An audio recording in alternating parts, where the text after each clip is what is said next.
ৰাম ঠগন আৰু নাখাব ৰাইজ ৰাম ঠগন খালে এবাৰ 21ৰ নিৰ্বাচনত মাইক্ৰ ফাইনেন্সৰ ঋণ ৰেহাই দিম বুলি কৈছিল সকলোকে দিব আৰু সম্পূৰ্ণ দিব সম্পূৰ্ণও নিদিলে সকলোকেও নিদিলে সম্পূৰ্ণটো কাকোৱে নিদিলে আৰু সকলোকে দিম বুলি কোৱা কথাটো অসাৰ হ'ল মানে এপাচি শাকত এটা জলকীয়া তাকো সম্পূৰ্ণ নিদিলে এইটো 21ত যদি এইটো মিছা কথা বা ৰাম ঠগন নিদিলে হলে বিজেপিৰ চৰকাৰ নহয় 21ৰ গোটেই নিৰ্বাচনটোৰ গোটেই খেলটো ব্ৰহ্মাস্ত্ৰ হ'ল মাইক্ৰ ফাইনেন্সৰ ঋণ ৰেহাই সেইটোৱে ৰাইজক ৰাম ঠগন দিছে তাৰ পাছত আপোনালোকে দেখিছে যে আমাৰ আই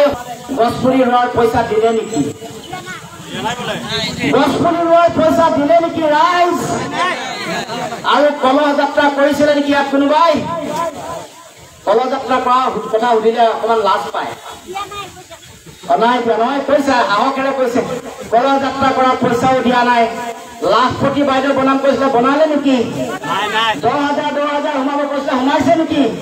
এতিয়া এইকেইদিন ইলেকশ্যনৰ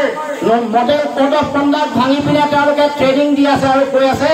যে আপোনালোকৰ একাউণ্টবোৰ যদি বন্ধ হৈ আছে খুলি দিয়ক পঞ্চায়ত নিৰ্বাচন গ'লে পইচা হুৰহুৰকে সোমাব বুলি কৈছে আৰু ফোন কৰি কৈছে যে ওলাই নাহিব লৰিণৰ লগ নিদিব লগ দিলে অৰুণোদয় কাটিব 10 পইচা চৰকাৰে কমাই ডাঙৰকে তেওঁলোকে পেপাৰত এডভাৰটাইজমেণ্ট দিয়ে যেতিয়া 50 পইচা বাঢ়ে না নৱজিৎ কলিতাই জানে না নগেন দাই জানে না লৰিণ গগৈ গম পায় না সাধাৰণ জনগণে গম পায় গতিকে ৰাইজ এই যে তেওঁলোকৰ যিটো চৰকাৰখনৰ যিটো ভূমিকা তেওঁলোকৰ যি ধৰণৰ তেওঁলোকৰ কাম কাজ সেইবোৰৰ পৰা ৰাইজৰ নিজৰে অভিজ্ঞতা হৈছে ৰাইজে গম পাইছে যে কেনেকৈ চৰকাৰ চলি আছে কেনেকৈ সমাজ চলি আছে আমাৰ ওচৰত ব্যৱসায়ীসকল আছে তেওঁলোকে গম পায় যে এতিয়া তেওঁলোকে ব্যৱসায় কৰি আছে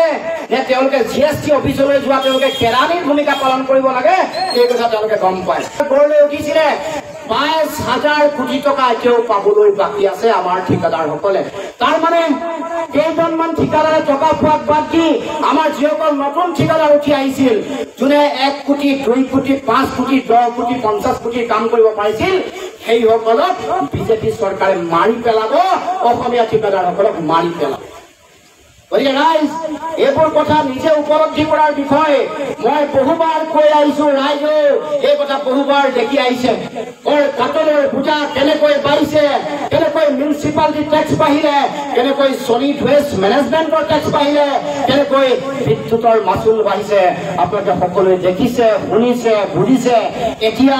হৃদয়ঙ্গম কৰাৰ সময় আৰু এইটো কথা উপলব্ধি কৰি যাতে জাহাজৰ চিনত নৱজিৎ কলিতাক সকলোৱে ভোটদান কৰি জিলা পৰিষদৰ প্ৰাৰ্থী হিচাপে যাতে তাৰ প্ৰতিনিধি হিচাপে যাতে প্ৰেৰণ কৰে তাৰ কাৰণে সকলোকে আহ্বান জনাইছো এইবাৰ জনগণে কৈছে যে ভাল যিসকল প্ৰাৰ্থী আছে উপযুক্ত সেইসকল প্ৰাৰ্থীক আগবঢ়াই দিব লাগে যাতে অসমত গুণগত ৰাজনীতিৰ এটা পৰিৱেশ তৈয়াৰ হয় গান্ধীজীৰ যি পঞ্চায়তী ৰাজ ব্যৱস্থা য'ত গ্ৰাম স্বৰাজৰ কথা কোৱা হৈছে তাত কোৱা হৈছে যে ভাৰতবৰ্ষ বা অসমৰ 80%তকৈ বেছি মানুহ গাঁৱত থাকে সেইকাৰণে দেশৰ ৰাজ্যৰ এটা জাতিৰ মূল আত্মাটো জীয়াই আছে গাঁওসমূহত প্ৰাণ জীয়াই আছে গাঁৱত সেইকাৰণে গাঁৱৰ মানুহৰ প্ৰকৃত উন্নয়ন যেতিয়ালৈকে নহব গাঁৱত যেতিয়ালৈকে যোগাযোগ ব্যৱস্থা স্বাস্থ্য খোৱা পানী শিক্ষাৰ প্ৰকৃত বিচাৰ যেতিয়ালৈকে ৰাইজে প্ৰকৃত অধিকাৰ নাপাব তেতিয়ালৈকে উন্নয়ন সামগ্ৰিকভাৱে সমাজৰ উন্নয়ন কেতিয়াও হ'ব নোৱাৰে সেইকাৰণে অসম জাতীয় পৰিষদে আমাৰ নিৰ্বাচনী ইস্তাৰত কৈছো যে আমি গাঁৱৰ মানুহৰ হাতত আমি স্বাৱলম্বনৰ পথ দিব খোজো গাঁৱৰ মানুহক প্ৰকৃত অধিকাৰ দিবৰ কাৰণে আমি আমাৰ নিৰ্বাচনী ইস্তাৰত কৈছো সপোনৰ পঞ্চায়তী ৰাজ ব্যৱস্থা প্ৰতিষ্ঠা কৰি স্বচ্ছ নিকা অতি কাৰ্যক্ষম এটা ব্যৱস্থা গঢ়ি তুলিবৰ কাৰণে আমি সকলোৱে চিন্তা চৰ্চা কৰি আহিছো গতিকে আমাৰ লক্ষ্য আমাৰ অসমৰ প্ৰতিটো জাতি জনগোষ্ঠী ভাষা বাকী ধৰ্মাৱলম্বী লোকৰ মাজত সমন্বয় আমি আমাৰ যিটো স্বাভিমানী জাতীয় চেতনা এইটো পুনৰুত্থান কৰিবৰ কাৰণে পুনৰুদ্ধাৰ কৰিবৰ কাৰণে আমি সকলোৱে আমাৰ দলৰ ফালৰ পৰা দলৰ প্ৰতিগৰাকী সৈনিকে কৰ্মকৰ্তাই কাম কাজ কৰি আহিছে আৰু মই জানো যে ভোট সম্পন্ন যিসকল ব্যক্তি আছে প্ৰত্যেকৰে অন্তৰত হৃদয়ত অসম প্ৰেম আৰু অসমৰ মানুহৰ প্ৰতি ভাল পোৱা আমাৰ অধিকাৰৰ প্ৰতি তেওঁলোকৰ সকলোৱে দায়বদ্ধতা প্ৰত্যেকৰে আছে বিভিন্ন কথা বতৰা আমি দেখিছো যে আমাৰ সমাজখন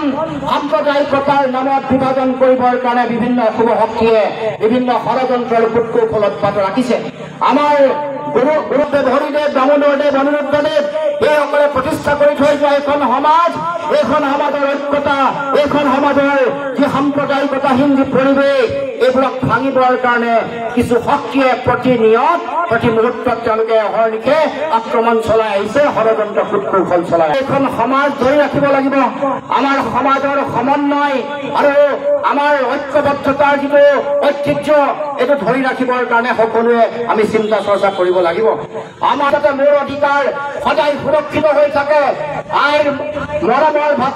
যিটো মাত, এই মাতৃভাষা যাতে সদায় আমি জীয়াই ৰাখিব পাৰো। অসমৰ খিলঞ্জীয়া প্ৰতিটো জাতি জনগোষ্ঠীৰ তেওঁলোকৰ মাতৃভাষাও যাতে জীয়াই ৰাখিব পাৰো, সেইটোৱে হ'ল আমাৰ দলৰ মূল চিন্তা আৰু আদৰ্শৰ তেজ সংকল্প। সেই লক্ষ্যৰ উদ্দেশ্য লৈ আমি কাম কাজ কৰি আহিছো। গতিকে ৰাইজ,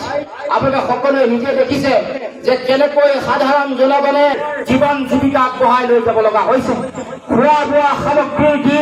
জুইচাই দাম, সেই দামৰ কাৰণে 180% খোৱা বোৱা বস্তুৰ দাম বাঢ়িছে। পেট্ৰল, ডিজেল, চিলিণ্ডাৰ দাম কিমান বাঢ়িলে আপোনালোকে সকলোৱে জানে। 440 আৰু 450ৰ চিলিণ্ডাৰ দাম 1100 কেনেকৈ তৎক্ষণাৎ পাৰ হৈ গুচি গ'ল আপোনালোকে সকলোৱে দেখিছে।